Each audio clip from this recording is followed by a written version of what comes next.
a idem si otvoriť hubu už aj ja, lebo toto už ma naozaj nebaví. Bola som včera alebo predvčerom so svojím synom v N-centre. Tam je taký detský kútik, kde sa proste deti hrajú, hej, bol tam jeden pán a strašne mi bol povedomý, ale že fakt.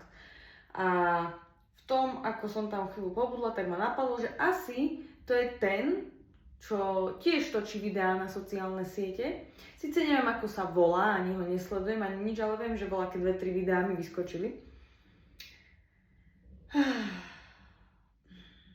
A neviem, ako ste naučení vy, ale keď sú takto, že deti na jednom mieste a ja toho môjho syna beriem, že ideme preč, ja zvyknem pozdraviť, že dovidenia.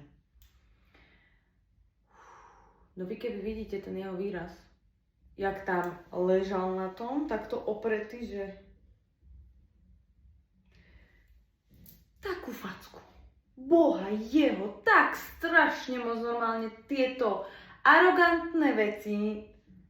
No konec. Mňa to vie tak neskutočným spôsobom vytočiť, lebo ja neviem, či on si myslel, že chcem od neho autogram, alebo teraz on je akože voľaká celebrita, alebo niečo. Ja sa niekedy ani nečudujem tým ľuďom, že nemajú radi influencerov, alebo celkovo proste ľudí, ktorí točia na tie siete.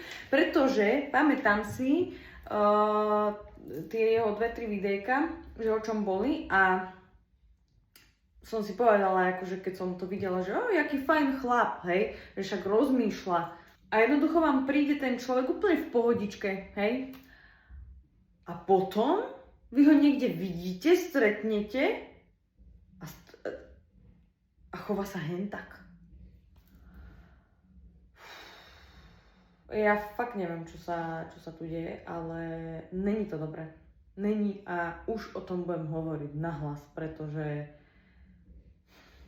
jednoducho musím.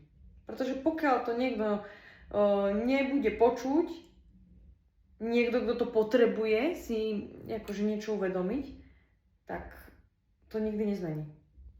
A ja som sa rozhodla byť práve tým človekom, práve teraz, ktorý to jednoducho robiť bude. A je mi to úplne lauter pič.